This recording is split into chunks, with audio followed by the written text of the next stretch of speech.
വെറും കഞ്ഞിവെള്ളത്തിലുണ്ടാക്കിയ hair dye ആണ്. ഇത് കണ്ടോ, എന്ത് ഈസി ആയിട്ടുണ്ടാക്കി, എന്ത് നല്ല കറുത്ത കളറിലാന്ന് നോക്കൂ.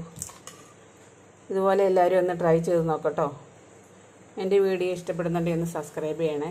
എൻ്റെ ചാനലിൽ കുറേ ഹെയർ ഡൈയുടെ വീഡിയോ ഇട്ടിട്ടുണ്ട്. എല്ലാവരും അവനോന് ഉപകാരപ്രദമായിട്ടുള്ള വീഡിയോകൾ എടുത്ത് കണ്ട് ഉപയോഗിക്കുക. ഇഷ്ടമുള്ളത് ഉപയോഗിച്ച് നോക്കുക. എളുപ്പമുള്ളതും ഇഷ്ടമുള്ളതും ഉപയോഗിക്കുകയാണെങ്കിൽ നമുക്ക് പണി കുറയുമല്ലോ. എല്ലാവരും ഇതൊന്ന് ട്രൈ ചെയ്ത് നോക്കട്ടോ. ഇതെങ്ങനെയാണ് ഉണ്ടാക്കണമെന്ന് വീഡിയോയിലേക്ക് പോയാലോ. ഇന്ന് നമുക്ക് ആവശ്യമായിട്ടുള്ളത് ഉരുളക്കിഴങ്ങാണ്. ഉരുളക്കിഴങ്ങിൻ്റെ ഇത് മുഴുവൻ വേണ്ട കേട്ടോ. ഉരുളക്കിഴങ്ങിൻ്റെ തൊലി നമുക്ക് ചെത്തിയെടുക്കണം. അങ്ങനെ ചെത്തിയെടുത്തതാണ് ഇത് ഉരുളക്കിഴങ്ങിൻ്റെ തൊലി. ഇത് നമുക്ക് മിക്സിയുടെ ജാറിലിട്ട് ഒന്ന് അരച്ചെടുക്കാം.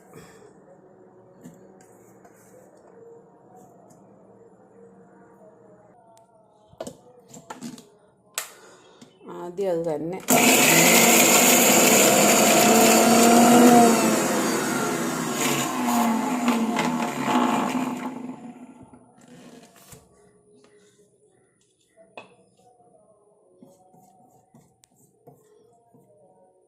ഇതിൻ്റെ കൂടേക്ക് കുറച്ച് കരിവേപ്പിലയും കൂടെ ഇട്ട് കൊടുക്കണം. കറിവേപ്പിലയൊക്കെ വിഷമില്ലാത്ത നമ്മുടെ വീട്ടിലുള്ളതാണെങ്കിൽ അതായിരിക്കും കേട്ടോ ഏറ്റവും നല്ലത്.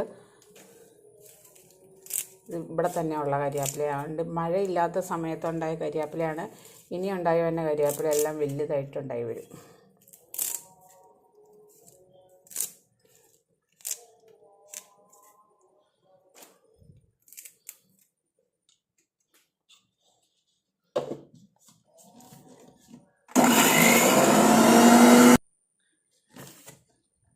ഇച്ചിരി കഞ്ഞിവെള്ളം കൂടെ ഒഴിച്ച് അരച്ചെടുത്തിട്ടുണ്ട്. ഇനി ഇത് നമുക്ക് ഒരു ഇരുമ്പ് ചീഞ്ചട്ടിക്കകത്തേക്ക് മാറ്റാം.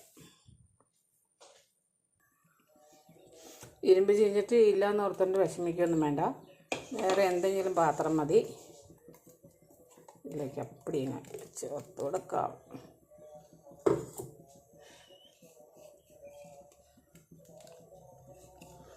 കറിവേപ്പിലയും ഈ കിഴങ്ങെന്ന് പറഞ്ഞ സാധനം നമ്മുടെ മുഖത്ത് തേക്കാനും തലയിൽ തേക്കാനും ബെസ്റ്റായിട്ടുള്ള സാധനമാണ്.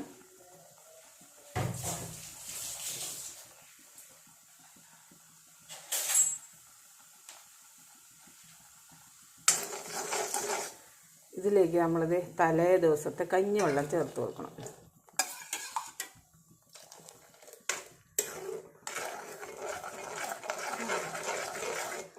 അതിപ്പോൾ തന്നെ നല്ലൊരു കളറിൽ ഇതിനകത്ത് ഒരു കെമിക്കലും ചേർത്തിട്ടില്ല.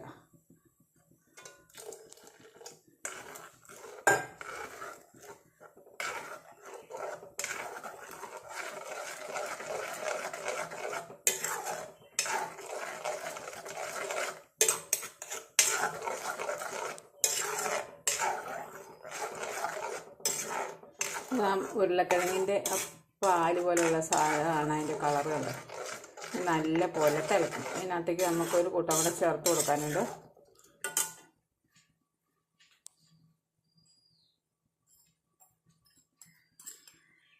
കരിഞ്ചീരകം വറുത്ത് പൊടിച്ച് വെച്ചതാണ് കരിഞ്ചീരകം. അത് കൂട്ടൊരു 2 സ്പൂൺ.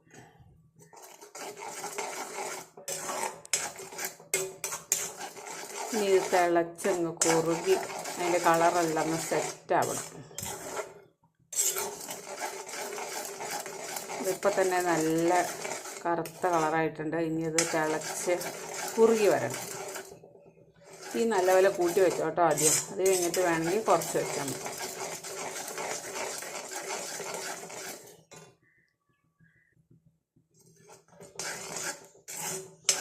തിളച്ച് വരുന്നുണ്ട്.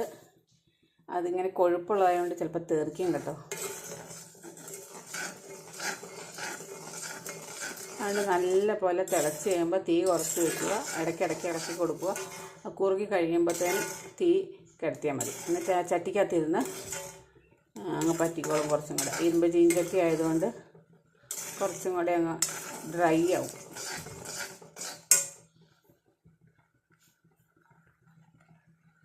നമുക്ക് തീ കുറച്ച് വയ്ക്കാം. ഇനി അവിടെ ഇരുന്ന് കുറുകി വരട്ടെ കേട്ടോ.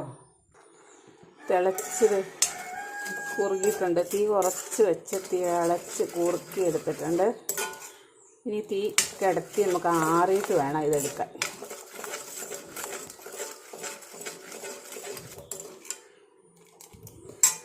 കുറച്ച് ഇച്ചിരി പേസ്റ്റ് പോലെ ഇരിക്കണം, നല്ല തല തേക്കാനും നമുക്ക് എളുപ്പം, പിന്നെ തല പിടിക്കാനൊക്കെ എളുപ്പമാണ്. അന്നേരം ഇനി ചൂടാറി കഴിയുമ്പോഴത്തേനും ഇത് കറക്റ്റ് പാകമായിപ്പോയി. ഇനി ചൂടാറട്ടെ കേട്ടോ. ഈ ഉണ്ടാക്കിയത് ഞാൻ ഒരു പാത്രത്തിലേക്ക് മാറ്റിയിട്ടുണ്ട്. ഇത് നല്ല കളറിലെന്ന് നോക്ക്. ഇത് നാച്ചുറൽ ഹെയർ ഡൈ ആണ്, ഒരു കെമിക്കലും ചേരുന്നില്ല. നമ്മുടെ വീട്ടിലുള്ള സാധനങ്ങൾ മാത്രം ഉപയോഗിച്ചുണ്ടാക്കുന്ന ഒരു ഹെയർ പാക്ക്, ഹെയർ ഡൈ ഒക്കെയാണ്. ഇത് തേച്ചിട്ടുണ്ടെങ്കിൽ നമ്മുടെ മുടിയും വളരും, മുടി എന്നും കറുത്തിരിക്കുകയും ചെയ്യും. ആഴ്ചയിൽ ഒരു 3 പ്രാവശ്യം തേക്കണം കേട്ടോ, എന്നാലാണ് അതിൻ്റെ ഫലം നമുക്ക് നിൽക്കുള്ളൂ. എന്ന് വെച്ചാൽ മറ്റേ പുറത്തുനിന്നുള്ള മേടിച്ച് തേക്കുന്ന ഡൈയുടെ അത്ര നമുക്ക് ഫലം ഉണ്ടാവുകയൊന്നുമില്ല. ഇത് എങ്ങനെ തേച്ചാലും തലമുടിക്ക് നല്ല നമുക്ക് നീർക്കെട്ടോ അങ്ങനെയൊന്നും ഉണ്ടാവത്തില്ല. എല്ലാവരും ഒന്ന് ട്രൈ ചെയ്ത് നോക്കണം കേട്ടോ. എൻ്റെ വീഡിയോ ഇഷ്ടപ്പെടുന്നുണ്ടെങ്കിൽ ഒന്ന് സബ്സ്ക്രൈബ് ചെയ്യണേ. Thank you.